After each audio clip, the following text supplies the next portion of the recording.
देखो, सेवा यदि श्यामा श्याम की मिल गई जिस उपासक को, प्रगट सेवा, तो समझ लो कि उसको निकुंज में पूर्ण सेवा का अधिकार प्राप्त हो गया है, तब यहां सेवा मिली। हमारी बात मान लेना, यह महापुरुषों की बात करते हैं। श्यामा श्याम की सेवा में रुचि हो ही नहीं सकती यदि श्यामा श्याम ने स्वीकार ना किया हो। जब कोई हरिवंश शरण हुआ, रसिक शरण हुआ, तो हमारी प्यारी जो प्यारे जो परस्पर बैठकर तत्काल निश्चित करते हैं उसकी सेवा, कि ये निकुंज में आएगी, कौन सेवा करेगी, क्या सेवा, इसका क्या नाम होगा, क्या रूप होगा। उसी के अनुसार उसको यहां सेवा में रुचि होने लगती है। बोले हमें सबसे ज्यादा चंदन घर्षण में रुचि, हमारी चंवर डुलाने में रुचि। इस श्यामा श्याम आपको चाह रहे हैं कि आप चंवर डुलाएं, श्यामा श्याम आपको चाह रहे हैं कि आप गाएं, श्यामा श्याम चाह रहे हैं कि आप द्वार पर खड़े रहें। ये सब सेवाएं श्यामा श्याम चाह रहे हैं और निश्चित किया, तब आपको सेवा मिली, मान लीजिए। पर सेवा में एक अनन्य निष्ठा होनी चाहिए। अगर आप श्री जी की सेवा कर रहे हैं और आपके पास कोई प्रिय मिलने वाला आया है, तो आपके नेत्र नहीं जाने चाहिए। सेवा से हटकर नेत्र गए, इसका मतलब अभी सेवा में प्रीता नहीं। गुरुजन आ जाएं तो श्री जी को विराजमान करके खड़े हो गए, वो इतना धैर्य रख ही नहीं सकते, तुरंत आपसे कहेंगे आप सेवा में लगिए, क्योंकि वो जानते हैं सेवा का महत्व। और अन्य कोई प्रियजन आया है या कोई बहुत से बड़ा लाभ का विषय है या बहुत से बड़े हानि का विषय है, सेवा से आंख नहीं हटानी चाहिए। इतना महत्व सेवा में देना चाहिए कि जिस समय हम सेवा में हैं उस समय फिर ना किसी की सुननी है, ना अपनी बोलनी है, ना हमें नेत्र देने हैं और ना हमें सेवा रोकनी है, चाहे कुछ भी हो जाए। अब ये निष्ठा पकड़ लो तो अभी माया पर विजय प्राप्त कर लोगे। बड़े महापुरुषों ने सेवा सुख के लिए अपने सर्वस्व का समर्पण कर दिया। श्री आस्करण जी महाराज नाम के महाभागवत हुए हैं, जो अपने लोग नाम कीर्तन करते हैं श्रृंगार आरती के बाद। हाँ, आस्करण मधुकर जयमल नृप हरिदास जन दासा, ऐसा आता है। तो आस्करण जी के इष्ट श्री राधा मोहन जो थे, इन्होंने विचार किया कि राजकाज में हर क्षण कोई न कोई जब सेवा में बैठते तो राजा, तो आप ये सलाह, ये सेवा, ये सब बंद कर देना चाहिए। जिस समय हम श्री जी की सेवा में है उस समय अन्य कोई वार्ता नहीं, अन्य कोई नहीं, बस उन्हीं के रूप गुण का चर्चा करते हुए। अगर हम सेवा में हैं तो उनका चर्चा का तात्पर्य पद गुनगुनाते, जिस समय की जो हम सेवा कर रहे हैं उस समय के पद गुनगुनाते हुए या उनकी रूप माधुरी में चित्त लगाए हुए सेवा में। इससे बड़ी कोई बात नहीं। यदि सेवा मिल गई श्री जी की तो आप ये समझ लीजिए कि आप श्री जी के पास जाने का पास मिल गया आपको। बड़े बड़े महापुरुषों ने कहा भजन करना, साधना करना, ये सब हो सकता है, लेकिन प्रभु की सेवा में अनुराग, गुरु की सेवा में अनुराग, संत सेवा में अनुराग, समाज सेवा में भगवत भाव से अनुराग, ये बहुत कठिन बात है। ऊर्ध्वबाहु विरोमेश न कश्चित शृणोति में धर्मादर्थश्च कामश्च किम धर्मम न सेव्यते। भगवान श्री कृष्ण द्वैपायन व्यास देव जी कहते हैं, मैं दोनों हाथ उठाकर कहता हूं, मेरी बात सुन लो, मान लो। सेवा से सब प्रकार की संपत्ति प्राप्त हो जाती है, जो चाहिए आपको, लौकिक पारलौकिक। हाथ उठा के कहता हूं, मेरी बात मान लो। भगवान व्यास देव जी कहते हैं जो सेवा धर्म है, भगवत सेवा, समाज सेवा, भगवत भाव से की हुई सेवा, शब्द निष्काम होता है, जहां कोई कामना नहीं की जाती और प्रीत्यर्थ, जिसकी सेवा करें उसको सुख पहुंचाने का भाव, तभी सेवा शब्द सार्थक होता है। कोई भी ऐसी कामना नहीं जो सेवा से पूर्ण ना हो जाए। जो सेवा धर्म का आचरण करता है उसके संपूर्ण जीवन में आनंद ही आनंद, सुख ही सुख रहता है। और लोग कहते हैं धर्मात्मा को दुख मिलता है। तुम क्या जानो, तुम बाहरी बात देखकर कहते हो दुख मिलता है। हृदय आनंद में वो डूबता है जो किसी भी वैभव में, किसी भी सुख में, किसी भी अनुकूलता में नहीं होता। अभी आपने सेवा धर्म को स्वीकार नहीं किया। सच्ची कहते हैं, सेवा में जब ये शरीर जाता था तब भी किडनी फेल थी, 20 वर्ष से फेल है। कभी गुरु कृपा से एक दिन का भी चूक नहीं हुई और कभी जानने नहीं दिया कि शरीर में कष्ट है। 7 बजे से लेके कभी कभी 11 बजे तक सेवा का सौभाग्य मिलता, बिल्कुल कभी नहीं जानने दिया। बड़ी से बड़ी सेवा की जो आज्ञा हुई तो वही गुरु बल सब कार्य कराता था। कहीं सेवा में कभी ऐसा में नहीं, जब सेवा के बाद आए तो भले लेट गए, फिर सामर्थ्य नहीं रही भिक्षा भी मांगने की, पर जब सेवा में गए तो एक अपार सामर्थ्य गुरु कृपा से आ जाती थी। सेवा में एक अद्भुत सामर्थ्य है। समस्त कामनाओं के बीज, वासनाओं का नाश करने की सामर्थ्य भगवत सेवा में है। श्री आस्करण जी ने अपनी सेवा को सुरक्षित रखने के लिए ये नरवरगढ़ के राजा है। राजा को बहुत से कार्य होते हैं, पता नहीं किस समय कौन सी राज की व्यवस्था के लिए आवश्यकता पड़ जाए, तो ठाकुर सेवा में एकाग्रता की बहुत आवश्यकता होती है। पत्रावली तो सिर्फ पत्रावली पे ध्यान है, इधर उधर नहीं तो पत्रावली बिगड़ जाएगी, वो पत्रावली मानी नहीं जाएगी आपकी। भोग लगा रहे हैं तो सिर्फ एक एक कवल पे ध्यान है आपका, बैठे हैं प्यारे जो कैसे पा रहे हैं, हित सजनी जो कैसे पवा रहे हैं, प्यारे जो कौन सी पदार्थ की तरफ देख रहे हैं, लाडली जो कौन से पदार्थ की तरफ देख, पूरी भावना में उसे डूब। श्रृंगार तो श्रृंगार कर रहे हैं, स्नान तो स्नान, मतलब सेवा में पूरी तन्मयता आवश्यकता है। अगर तन्मयता नहीं तो फिर बिगड़ जाएगा। तो नरवर पुरता को राजा नरवर जानो, मोहन जू धरिए सेवा नी के करी है। घरी 10 मंदिर में रहे चौकी द्वार, पावत न जान को ऐसी मति हरी है। पर्यो को काम आए अब ही लिवाए ल्यावो, कहे पृथ्वीपति लोग कान में न धरी है। आई फौज भारी सुध दीजिए हमारी, सुनी बहु बात टारी परी बात कर भरी है। मनुष्यों में श्रेष्ठ आस्करण जी ये नरवरगढ़ के राजा थे। इनके ठाकुर का नाम राधा मोहन जो था। ये प्रेम पूर्वक उनकी सेवा में कोई विघ्न न हो, इसलिए 10 घड़ी तक का कठोर आदेश दे दिया था। 24 मिनट की एक घड़ी होती है, तो 10 घड़ी कितने हुई? 4 घंटे। 4 घंटे तक कोई भी अगर सूचना देने आया तो दंड प्राप्त करेगा, वो दंड उसको मिलेगा। 4 घंटे तक सूचना भी नहीं देनी है। जिस समय वो राधा मोहन जी की सेवा में गए तो द्वारपाल खड़े हो जाते थे, कोई भी अंदर प्रवेश नहीं करेगा। किसी भी तरह की कोई विपत्ति आ जाए, आग लग जाए, फिर भी सूचना नहीं देनी है। 4 घंटे सेवा में ये शिक्षा लेनी चाहिए। अपनी जब ठाकुर सेवा करें, हम कहते तभी करो, सब निपटा लो पहले फिर ठाकुर सेवा करो। ऐसा नहीं है कि जल्दी जल्दी तुम्हारा चित्त कहीं लगा हुआ है। अगर घर गृहस्थी में हो तो हम कई बार एकांतिक में बोल चुके हैं, पहले अपने पति पुत्र की तैयारी कर दो, उनको ऑफिस जाना है, उनको विद्यालय जाना है, सबकी तैयारी कर दो, जय जयकार करके उनको पवाओ। फिर इसके बाद अपने ठाकुर को स्नान कराओ, ठाकुर को भोग लगाओ, निश्चिंत होकर के। चित्त वृत्ति बार बार दौड़ रही है, ठीक बात नहीं। अगर हमें कभी कोई और कार्य हुआ तो हम पहले वो कार्य करते थे, फिर राधा वल्लभ जी के दर्शन जाते थे, क्योंकि हम राधा वल्लभ जी के दर्शन में खड़े वही चिंतन करेंगे, वो उनके पास जाना है, तो पहले उनके पास हुआ है, फिर अगर कोई कार्य है तो हम वो निपटा के तब जाएंगे। ऐसी सेवा में अन्य कोई वार्ता नहीं, अन्य कोई चिंतन नहीं, अन्य कोई हमारी क्रिया नहीं, केवल सेवा में तत्पर। इसलिए उन्होंने कठोर नियम लगा रखा था, 4 घंटे तक कोई सूचना भी नहीं देगा।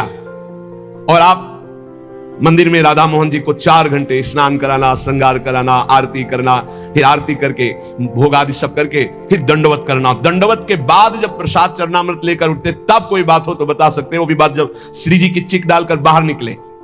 उस समय द्वार पर चौकीदार बहुत सावधानी से कोई भीतर न जाने पावे। देखो महापुरुषों से हमको शिक्षा मिलती कि हम कैसे ठाकुर सेवा करें। ठाकुर जुगल किशोर हमारे, इनकी सेवा हम कैसे करते हैं। आप 4 घंटे एकाग्रचित होकर केवल सेवा में ही डूबे, बड़ा सुख मिलता है। जब अपने श्री जी सौभाग्य दिए थे सेवा करने का, तो जैसा श्रृंगार करने के बाद जब दर्पण दिखाते थे तो रोना आता था। अपने प्रभु को श्रृंगारित देखकर जो हृदय में सुख मिलता है, रोम रोम आनंदित हो जाते थे। कभी कभी 2-2 बजे दोपहर तक बैठे फिर भिक्षा मांगने जाते थे। श्रृंगार करने के बाद पद सुनाओ उनको, फिर उनकी रूप माधुरी देखो। भक्तों के नेत्र अलग होते हैं तो प्रभु उनका रसास्वादन भी अलग ही करवाते हैं। एक बार क्या हुआ, आवश्यक कार्य से नरवरगढ़ में दिल्ली के बादशाह का आगमन हो गया। बादशाह जो सैकड़ों राजाओं के ऊपर होता था, और ये नरवरगढ़ के राजा थे। उसने आज्ञा करी, जाओ आस्करण जी को हमारे सामने जल्दी लिवा करके लाओ। और आस्करण जी का नियम था, राधा मोहन जी के मंदिर में गए तो सख्त आदेश, कोई सूचना नहीं पहुंचाएगा। सब आस्करण जी के जो रक्षक थे उन्होंने मना कर दिया, नहीं महाराज, ये आपकी सूचना भी नहीं पहुंच सकती, 4 घंटे आ ही नहीं सकते आस्करण जी। उसको बहुत क्रोध आया, बादशाह हो, मैं आदेश कर रहा हूं, एक छोटे राजा के सेवक हमें जवाब दे रहे। बादशाह ने आज्ञा का उल्लंघन, इससे बड़ा क्रोध हुआ और उसने बड़ी सेना बुलवा ली और सेनापति को आदेश किया कि जाओ बोल दो, नगर का नाश करवाना चाहते हो या हमारी आज्ञा का पालन करना चाहते हो। तुरंत आस्करण को भेजो, अन्यथा पूरी सेना बलात् नगर को नष्ट कर देगी और जबरदस्ती आस्करण को बंदी बना लिया जाएगा। बादशाह का आदेश, देखो परीक्षा होती, जब यह आदेश हुआ, सेनापति आया, निज दूतों से जो अंगरक्षक द्वारपाल, उनसे कहा, सबने कोई उत्तर नहीं दिया। 4 घंटे तक हम अपने राजा को सूचना भी नहीं दे सकते, जो तुम्हें करना हो करो। यह बड़ी बात है। बादशाह का हुक्म, बादशाह के सेनापति का हुक्म, सेवा में विघ्न ना पड़ जाए इसलिए कठोर नियम लिया था। पर सबके हृदय में घबराहट थी कि अब क्या होगा जब बादशाह नाराज हो गया, सेना आ गई, सेनापति आ गए, अब क्या होगा। सेनापति ने बादशाह से कहा कि अब क्या हुक्म है, वहां से मना हो गया है, आपकी आज्ञा का उल्लंघन, हमारी आज्ञा का उल्लंघन, हमारा भय दिखाना सब व्यर्थ चला गया। कही कह पठाई, कहो कीजिए लड़ाई, सुनी रुचि उपजाई, चली पृथ्वी पति आयो है। पर्यो सोच भारी, तब बातों विचारी कही, आप एक जाओ गयो अचरज पायो है। सेवा करी सिद्धि साष्टांग होई के भूमि परे, देखी बड़ी बेर पाओ खड्ग लगायो है। कटी गई एड़ी ये पै टेढ़ी हूं न भौ करी, करी नित नेम रीति धीरज दिखायो है। बादशाह ये बड़ा आश्चर्य हुआ कि ये आस्करण जी के पास सूचना ही नहीं पहुंचाई जा रही और हमारे भय का इसके ऊपर कोई असर नहीं। पर आस्करण जी बहुत साधु प्रकृति के हैं, बड़े प्रियजन हैं, आक्रमण करना तो उचित नहीं, मैं स्वयं जाकर के देखूं क्या बात है। राजा थोड़ा भाव से युक्त हुआ, नहीं तो रजोगुण में फिर ऐसा भाव कहां होता है। पर आस्करण जी की भक्ति का प्रभाव कि उसके ये देखो चल के आखिरकार है क्या। बादशाह स्वयं आया। राज कर्मचारी अब विचार में पड़ गए कि बादशाह को कैसे रोका जा सकता है। सब जितने उनके अंगरक्षक सबको रोक दिया।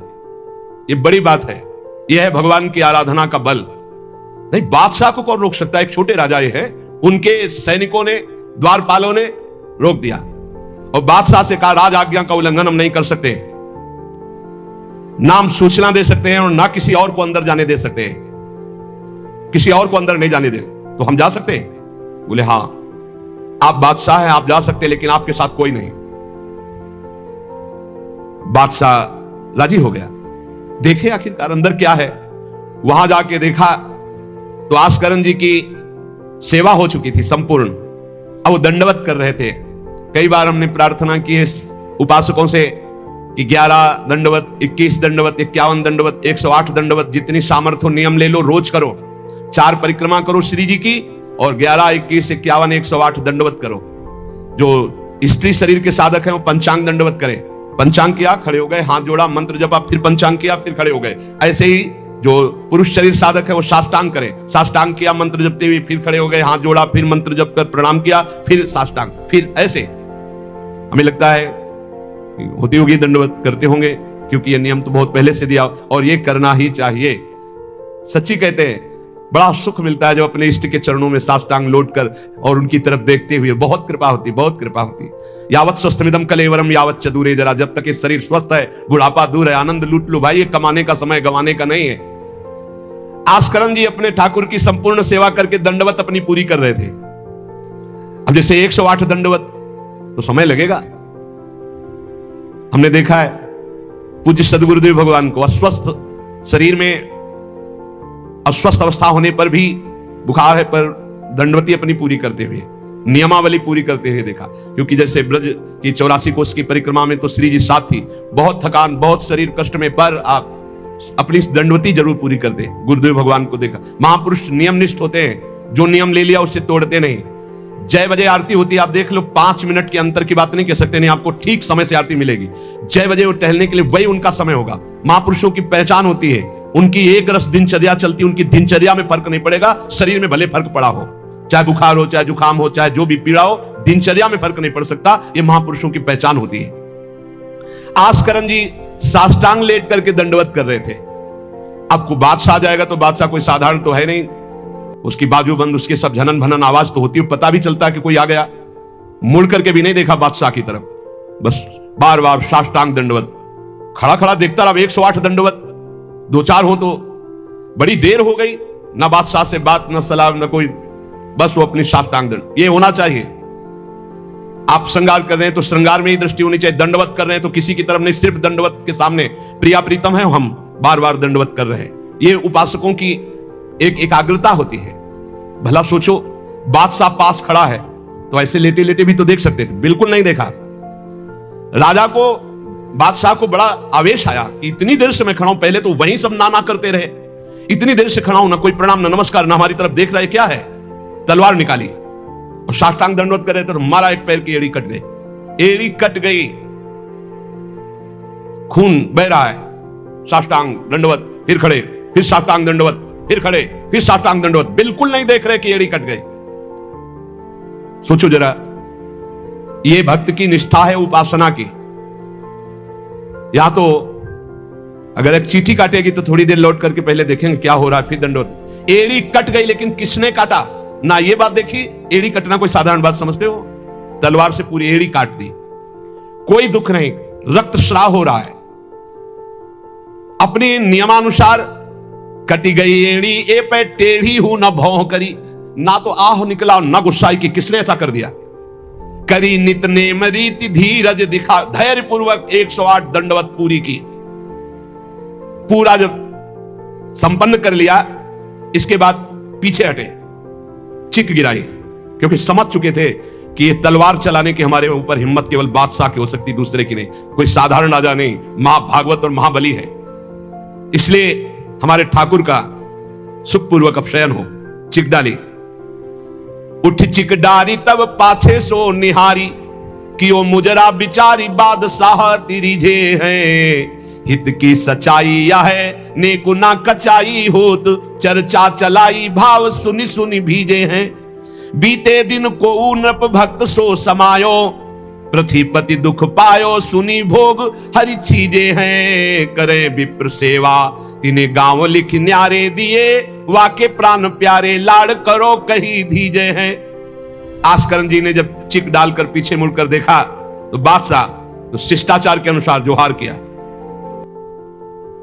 राजा की भगवत सेवा, नियम निष्ठा, ये देखकर बादशाह बहुत प्रसन्न हुआ और कहा, मैंने आज देखा ईश्वर के प्रेम की सच्चाई को।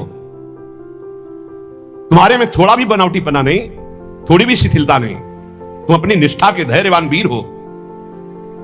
बादशाह ने आस्करण जी से भगवत प्रेम संबंधी कुछ चर्चाएं की और विचार अपने प्रकट किए कि आज मैं बहुत खुश और सौभाग्यशाली हूं कि तुम्हारे जैसा राजा मेरा जन है।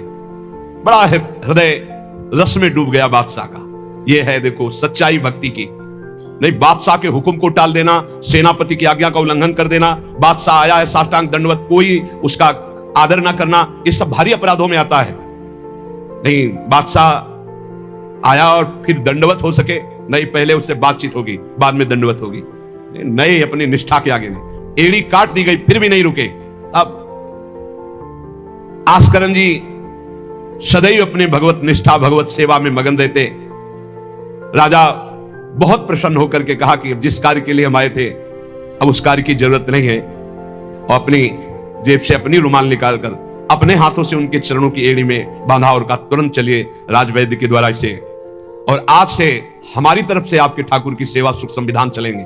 हम विशेष विशेष प्रकार की आपकी ठाकुर सेवा में सहयोग करें। आस्करण जी ने कहा, भगवत कृपा है, सब भगवत कृपा है, सेवा यथार्थ रूप से चल रही है। नियम की सच्चाई और हृदय में कोई छल कपट नहीं, रोष नहीं, ये भगवान के भक्त में विशेष लक्षण होते हैं। भगवान के भक्त में छल कपट नहीं और अपराध करने वाले पर भी रोष नहीं। उमा संत कई यही बड़ाई, मंद करत जो करे भलाई। अगर सच्ची आराधना, सच्चा प्रेम, तो सबको बदलना पड़ेगा। बादशाह का भाव बदल गया, जो आवेश में था, क्रोध में था। सच्चाई से अगर थोड़ी भी ठाकुर सेवा की जाए तो माया पर विजय प्राप्त की जा सकती है।